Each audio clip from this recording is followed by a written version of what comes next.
Bonjour à tous, Bonjour à toutes. bienvenue dans cette vidéo dans laquelle nous allons parler de ce fameux syndrome de l'imposteur, un ennemi bien connu dans le milieu des professionnels de l'accompagnement.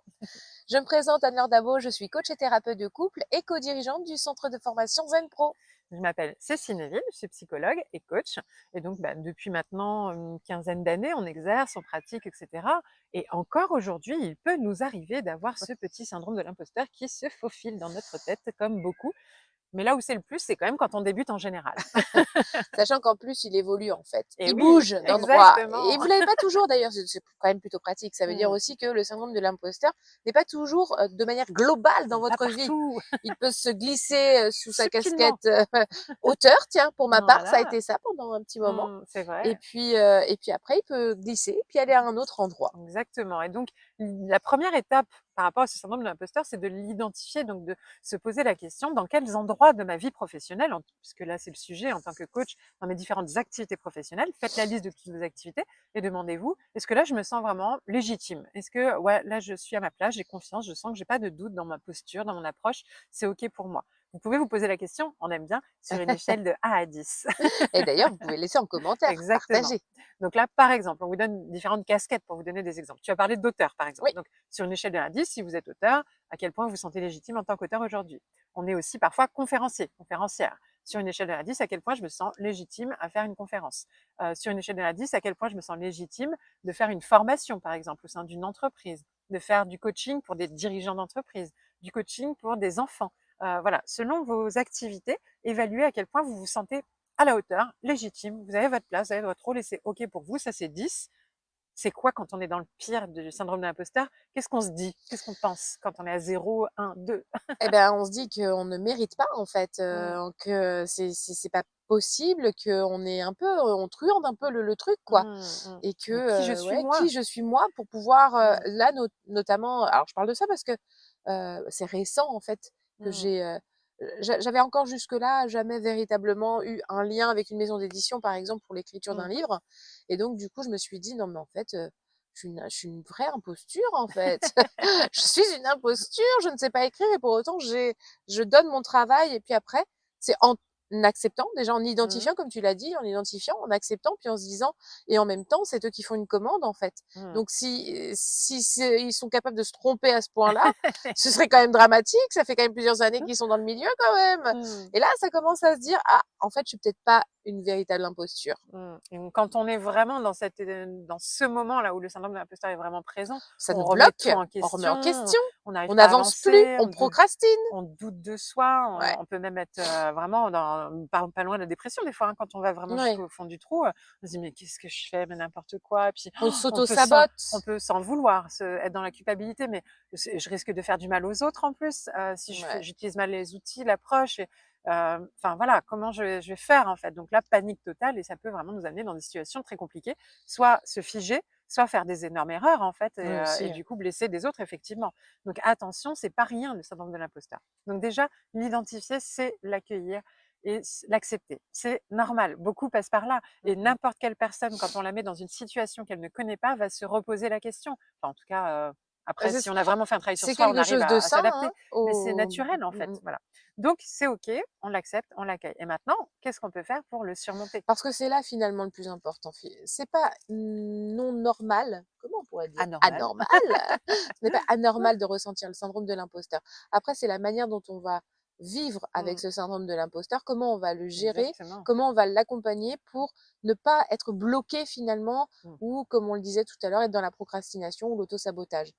Alors déjà, la première clé, c'est de ne pas se comparer dans le sens où bah, je suis pas à la hauteur parce que bah, regarde, lui, il a écrit 50 livres, donc c'est normal, ou il a fait des conférences partout, donc il peut écrire son livre, ou elle a sauvé des vies, donc elle peut intervenir en entreprise. Enfin voilà, on se compare à d'autres qui n'ont pas du tout la même vie que nous, les mêmes références, etc. Déjà, c'est d'arrêter de se comparer dans ce sens-là, pourquoi pas s'inspirer des personnes qui ont ces expériences et voilà, et de se dire tiens, comment elles y sont arrivées, c'est quoi leur parcours, et finalement de se rendre compte qu'elles sont passées par l'étape où on est aujourd'hui Mmh pour mh. pouvoir arriver là où elles en sont, et que c'est normal, ça fait partie du processus. Pour devenir expert, il faut passer par l'étape de débutant, et donc ça c'est normal dans tous les domaines de vie. Mmh Et mh. ça veut pas dire qu'on ne sera pas à la hauteur, et ça veut dire qu'on ne fait pas juste les mêmes choses aux mêmes endroits avec les mêmes personnes et de la même façon, mais qu'à ce stade-là, il faut quand même y aller et mettre des précautions. Et pour ça, c'est peut-être se former, être avec un mentor, être en supervision, s'entourer de professionnels experts dans leur domaine pour pouvoir s'appuyer de leur expertise et faire du mieux possible, apprendre de nos erreurs, prendre du recul et s'améliorer de plus en plus. Donc Mais c'est d'ailleurs, tout c'est ça. important d'apprendre à accepter aussi les critiques constructives. On a Exactement. l'impression qu'au départ, une critique, ça va être malveillant ou bien ça va être Ou alors on se difficile trouve à nul, encaisser ouais, et on se trouve nul. ça renforce encore Alors que plus pour le autant, syndrome. les critiques au départ étaient adressées pour des pièces de théâtre. Et les Mmh. critiques, en fait, c'était vraiment pour les aider à améliorer. Améliorer, Donc là, c'est d'accepter qu'une critique, c'est pour viser à avancer. avancer et à apprendre de nos erreurs. Exactement. Et donc, il y a un accord Toltec, je ne sais pas si vous connaissez les 4 accords Toltec et même le 5e, l'accord Toltec qui dit soyez à l'écoute, mais restez sceptique ou Apprenez à écouter apprenez à écouter, et mais soyez soyez sceptiques. sceptique. Et donc, ça veut dire que oui, quand on a des critiques ou des résultats qui sont pas forcément bons, etc., dans nos essais, dans nos expériences, bah, c'est de se dire ok, j'apprends, j'écoute. Maintenant, je ne le prends pas comme un échec ou voilà, je Ou suis contre nulle, ou moi, voilà, une étiquette négative, je suis vraiment un coach nul ou je ne sais quoi. Non, c'est OK, j'écoute, j'apprends, c'est OK, j'ai pas été au top, voilà, mais qu'est-ce que je peux en faire en fait? Donc, faut être sceptique sur le fait que parfois aussi les jugements ne sont pas non plus justifiés. C'est peut-être aussi juste pas la bonne personne, voilà. Et donc dans ce cas-là, c'est peut-être remettre en question le marketing. Je n'ai pas attiré à moi la bonne personne. Mais du coup, dans tous les cas, c'est de quoi je peux apprendre de cette expérience-là pour m'améliorer et me libérer de ce syndrome de mm, l'imposteur parce que je deviens de plus en plus sûr de moi, confiant, avec de l'estime, de l'expérience. Et oui, j'ai ma place, j'ai mon rôle à jouer. Une autre chose que j'aime bien, c'est de se dire que toute personne qui a lu au moins 3 livres sur un sujet est déjà plus experte que 90% des gens sur le même sujet. Donc, dans tous les cas, si vous avez fait une formation, vous êtes plus efficace et expert que toutes les personnes qui n'ont pas fait cette formation sur le sujet. Maintenant, c'est dans la pratique qu'on expérimente et qu'on devient plus expert encore dans le domaine.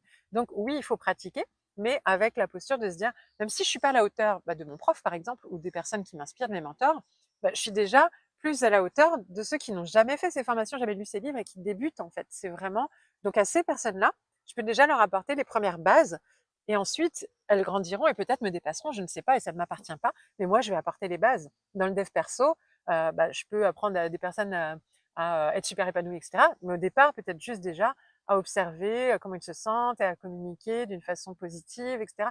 Il faut commencer par des bases. Et même si moi, je suis pas encore au niveau top du top épanoui, etc., si déjà je me sens un peu plus épanouie avec des outils que j'ai testés qui me plaisent et que je peux retransmettre, je participe au maillon de la chaîne. C'est vraiment une une chaîne comme ça, contribution. quoi, une contribution, chacun à son niveau de contribution. Si je peux contribuer à mon niveau, c'est déjà bien. Le petit colibri qui apporte sa petite goutte d'eau pour éteindre l'incendie, on en est là. Mais par contre, on peut apprendre et passer à des niveaux supérieurs de plus en plus au fur et à mesure de notre expertise et expérience. Et là, on a l'impression qu'on va être libéré du syndrome de l'imposteur. On se dit, Mhm. ça y est, c'est cool. Et boum, on se retrouve face à un challenge plus élevé. Mais qui suis moi pour dernièrement, on vient de me Dès qu'on proposer d'animer un TEDx. Donc animer un TEDx, d'un seul coup, j'ai l'impression, mais non, les gens qui animent des TEDx, c'est des gens super connus, mais moi, je suis pas encore à ce niveau-là. Puis après, je me dis, attends, Cécile, quand même, tu as une expertise. Voilà, c'est se rappeler, faire la liste de ses succès, de ses réussites, ses points positifs, des feedbacks positifs qu'on a pu avoir, des personnes qu'on a accompagnées, des témoignages qu'on a pu recueillir, se renourrir de, voilà, si pour j'apporte de augmenter la sa valeur, en confiance fait. aussi, ouais. Donc, je peux transmettre quelque chose, j'ai quelque chose à Mm. transmettre. Et même si à certains, ça ne leur parlera pas, ça parlera quand même à une majorité de gens, parce qu'une majorité de gens n'ont pas fait toute cette expérience que j'ai moi depuis 15 ans dans la psychologie positive, dans le coaching, dans l'expertise de l'accompagnement de l'être humain. Donc oui, j'ai ma place. Mais sur le moment, vous voyez, hop, nouveauté, nouveau challenge, image qu'on a, croyance, et hop, écrire un livre, c'est pas pour moi, Mm. je sais pas écrire. Alors finalement, il y a des maisons d'édition qui corrigent, qui reformulent, et c'est pas ça qui est important, c'est pas le fait d'écrire, c'est toute la valeur qu'Anne-Laure a apportée au monde au travers de ses livres qui est important.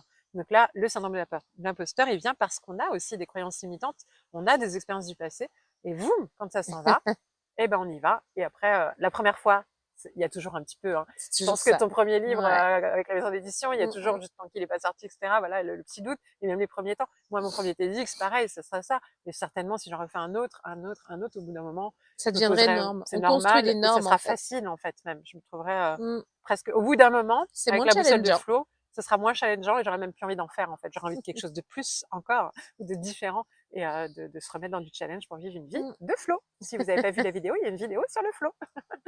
Voilà. Donc voilà, le syndrome de l'imposteur, tout va bien, ça Mm. existe, tout le monde le traverse, mais c'est pas irrémédiable. Faites-vous confiance, testez, expérimentez, apprenez, allez-y, go, et venez nous partager vos expériences à vous. On vous a partagé certaines des nôtres. C'est quand la dernière fois que vous avez eu ce syndrome de l'imposteur et comment vous l'avez surmonté vous personnellement? Partagez en commentaire ou alors carrément dans le groupe privé Zen Pro des coachs inspirants épanouis dans lesquels on se retrouve parfois pour échanger en direct sur Zoom ou bien directement dans le groupe entre professionnels de l'accompagnement et ça fait du bien. On se sent moins seul et c'est plus facile de surmonter ces moments-là. En attendant, pensez à vous abonner à notre chaîne pour suivre au quotidien les petites aventures au travers de ces capsules vidéo. Yes, likez, abonnez, partagez, commentez, tout est possible. Et à très bientôt pour À une très nouvelle bientôt. vidéo. Et Zen Pro, c'est bien plus que ça. C'est aussi un centre de formation sur lequel vous allez pouvoir retrouver une formation pour devenir coach et encore d'autres des tas de formations pour découvrir des outils d'accompagnement. Des formations pour vous spécialiser en tant que coach pour enfants, pour ados ou pour parents.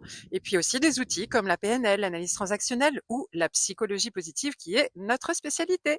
Mais déjà, nous sommes heureuses de pouvoir vous offrir un échantillon. Une formation spécialement conçue pour vous, 3 outils d'intelligence émotionnelle à utiliser dans le cadre de vos accompagnements individuels ou de groupe que vous allez avoir offerts et à tester rien que pour vous. Vous allez pouvoir voir si du coup nos formations vous conviennent, si le format est adapté. Vous pouvez aussi venir renforcer votre réseau de professionnels au sein du groupe Facebook du réseau des coachs inspirants et épanouis. On vous dit à très bientôt. À bientôt!